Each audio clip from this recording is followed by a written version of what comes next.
Selamat pagi Bapak Ibu dan saudara yang dikasihi Tuhan. Senang sekali kita dapat bertemu dalam doa pagi tepat di penghujung tahun 2021. Kita sudah melalui setahun lamanya penyertaan dan pertolongan Tuhan serta berkat-Nya sepanjang tahun ini, dan hari ini kita bersama-sama akan merenungkan sebuah tema di doa pagi ini, yaitu pengetahuan dan hati. Sebelumnya mari bersama-sama kita berdoa. Terima kasih Tuhan atas berkat dan anugerah-Mu, kami boleh tiba di penghujung tahun 2021 ini, dan kami percaya hari ini akan dapat kami jalani dengan sukacita karena penyertaan dan berkat Tuhan kepada kami. Karena itu, berkatilah kami Bapa, dan biarlah hati kami terarah kepada Tuhan lewat firman-Mu yang kami baca serta renungkan. Dalam nama Yesus kami berdoa, amin. Pembacaan pagi ini terambil dari 1 Raja-Raja pasal 3 ayat 5 sampai 14. Demikian. Di Gibeon itu, Tuhan menampakkan diri kepada Salomo dalam mimpi pada waktu malam. Berfirmanlah Allah, mintalah apa yang hendak kuberikan kepadamu. Lalu Salomo berkata, Engkaulah yang telah menunjukkan kasih setiamu yang besar kepada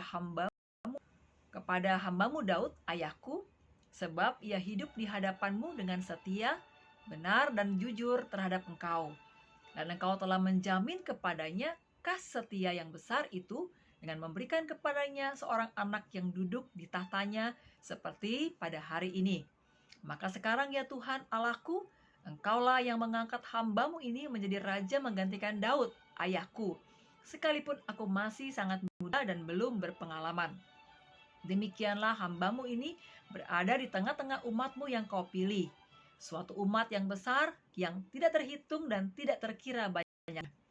Maka berikanlah kepada hambamu ini hati yang paham menimbang perkara untuk menghakimi umatmu dengan dapat membedakan antara yang baik dan yang jahat. Sebab siapakah yang sanggup menghakimi umatmu yang sangat besar ini? Lalu adalah baik di mata Tuhan bahwa Salomo meminta hal yang demikian. Jadi berfirmanlah Allah kepadanya, oleh karena engkau telah meminta hal yang demikian dan tidak meminta umur panjang atau kekayaan atau nyawa musuhmu, melainkan pengertian untuk memutuskan hukum, maka sesungguhnya aku melakukan sesuai dengan permintaanmu itu. Sesungguhnya aku memberikan kepadamu hati yang penuh hikmat dan pengertian, sehingga sebelum engkau tidak ada seorang pun yang seperti engkau, dan sesudah engkau tak akan bangkit seorang pun seperti engkau.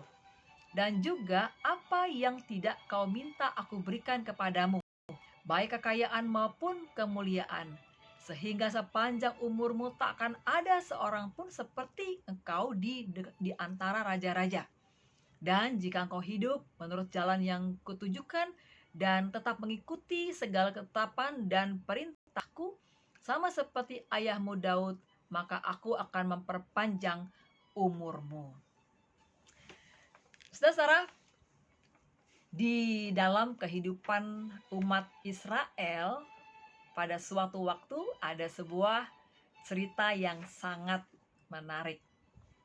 Cerita itu adalah tentang dua orang ibu yang datang kepada raja membawa persoalan mereka untuk diputuskan sang raja. Cerita itu lengkapnya seperti ini.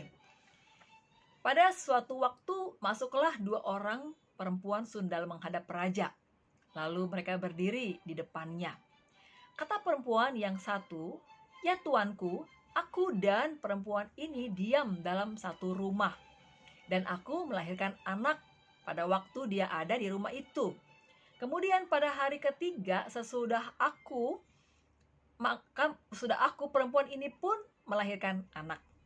Kami sendirian, tidak ada orang dari luar bersama-sama kami dalam rumah. Hanya kami berdua saja dalam rumah. Pada waktu malam anak perempuan ini mati karena ia menidurinya. Pada waktu tengah malam, ia bangun lalu mengambil anakku dari sampingku, sementara hambamu ini tidur. Dibaringkannya anakku itu di pangkuannya, sedang anaknya yang mati itu dibaringkannya di pangkuanku. Ketika aku bangun pada waktu pagi untuk menyusui anakku, tampaklah anak itu sudah mati. Tetapi ketika aku mengamat-amati dia pada waktu pagi itu, tampaklah bukan dia anak yang kulahirkan. Kata perempuan yang lain itu, bukan, anakkulah yang hidup dan anakmulah yang mati. Tetapi perempuan yang pertama berkata pula, bukan, anakmulah yang mati dan anakkulah yang hidup. Begitulah mereka bertengkar di depan raja. Lalu berkatalah raja, yang seorang berkata, anakkulah yang hidup ini dan anakmulah yang mati. Yang lain berkata, bukan, anakmulah yang mati dan anakkulah yang hidup. Sesudah itu raja berkata, ambilkan aku pedang. Lalu dibawalah pedang ke depan raja. Kata raja, penggalah anak yang hidup itu menjadi dua dan berikanlah setengah kepada yang satu dan yang setengah lagi kepada yang lain. Maka kata perempuan yang empunya anak yang hidup itu kepada raja, sebab timbullah belas kasihannya terhadap anaknya itu. Katanya, ya tuanku, berikanlah kepadanya bayi yang hidup itu, jangan sekali-kali membunuh dia. Tetapi yang lain itu berkata, supaya jangan untukku ataupun untukmu penggalah. Tetapi raja menjawab katanya, berikanlah kepadanya bayi yang hidup itu, jangan sekali-sekali membunuh dia, dia itulah ibunya. Saudara, itu adalah salah satu peristiwa di mana Raja Salomo perlu mengambil keputusan yang adil dalam sebuah perkara yang sulit. Zaman dulu belum ada tes DNA, jadi tidak mudah untuk memutuskan ataupun menentukan siapa sesungguhnya sang ibu yang sejati. Tetapi oleh hikmat Tuhan, Salomo mampu memutuskan perkara tersebut.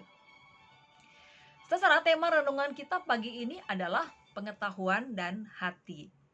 Tema ini relevan dengan situasi dan kondisi dunia di mana kita hidup. Dunia yang cenderung menetapkan standar kesuksesan dan kepintaran, sehingga mengakibatkan banyak orang terjebak dalam pertarungan kompetisi. Kondisi ini juga terjadi dalam hidup keluarga-keluarga. Ketika orang tua dikaruniai anak-anak, masing-masing orang tua berlomba-lomba memberikan pendidikan yang terbaik. Sebenarnya hal tersebut wajar dan normal saja, bahwa orang tua berusaha memberikan yang terbaik untuk anak-anaknya. Hanya saja masalah muncul ketika dalam upaya tersebut orang tua lalu terjebak dalam pertarungan kompetisi, di mana anak-anak dibentuk menjadi manusia yang harus unggul di semua bidang. Anak yang satu diperbandingkan dengan anak yang lain. Sebagai dampaknya, anak-anak pun tumbuh menjadi manusia yang selalu berkompetisi, saling mengalahkan dalam rangka ingin menjadi the best, yang terbaik di antara yang lain. Melalui kitab 1 Raja-Raja pasal 3 ayat 5-14 ini, kita bercermin dari Salomo. Salomo diberi kepercayaan menjadi raja. Salomo sebagai anak Raja Daud diberi keleluasaan belajar dan juga akses kepada bermacam perangkat ilmu pengetahuan dan juga hukum yang memungkinkan Salomo untuk dapat melakukan tugasnya sebagai seorang raja. Namun, menarik sekali, Salomo menyadari bahwa seluruh ilmu pengetahuan dan perangkat hukum tidaklah cukup. Ada hal lain yang sangat penting dan menjadi prioritas dalam menjalani tugas dan tanggung jawabnya. Dan itulah yang diminta Salomo kepada Tuhan. Ketika Tuhan berfirman kepadanya, mintalah apa yang hendak kuberikan kepadamu. Dan inilah yang Salomo minta, yaitu hati yang faham menimbang perkara. Pada ayat 9 dikatakan, maka berikanlah kepada hambamu ini hati yang faham menimbang perkara. Saudaraku, Salomo tidak minta umur panjang atau kekayaan atau nyawa musuhnya, melainkan pengertian untuk memutuskan hukum. Saudara, manusia terkadang terus mengejar pengetahuan, tetapi luput mengasah hati yang lembut, hati yang dapat membangun persahabatan ataupun tanpa khawatir dengan kompetisi atau saling mengalahkan satu dengan yang lain. Salomo mengajar kita hal yang penting untuk selalu kita ingat, bahwa pengetahuan dan kompetisi tidak bermakna tanpa disertai hati yang terpaut kepada Tuhan. Tuhan memberkati kita dan menolong kita agar hati kita selalu terpaut dan terarah kepadanya. Amin. Mari kita berdoa. Kami bersyukur kepadamu Bapa, oleh anugerah-Mu setiap hari dalam hidup kami, dalam berbagai kondisi dan keadaan, di mana kami harus mengambil keputusan, Tuhan beserta dengan kami, Tuhan memberi hikmat kepada kami dan Tuhan menolong kami. Kami bersyukur kepadamu bahwa kami boleh terus mengalami kebaikan Tuhan, bahkan sampai di ujung tahun 2021 ini. Maka ini akan memberikan kepada kami keberanian, semangat dan keyakinan untuk memasuki tahun 2022, di mana Tuhan pun akan memberikan kepada kami hikmat dan pengertian untuk kami menjalani hari demi hari, melangkah, menapaki waktu yang Tuhan percayakan dan Tuhan berikan, dan melakukan apapun yang berkenan kepada Tuhan. Karena itu, kami serahkan diri kami dalam ucapan syukur disertai permohonan, Tuhan selalulah beserta dengan kami dan selalulah menolong kami.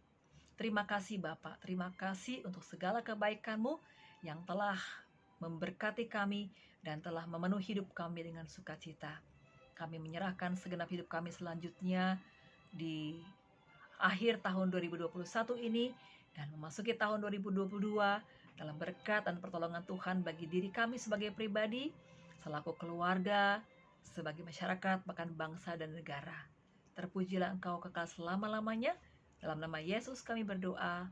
Amin.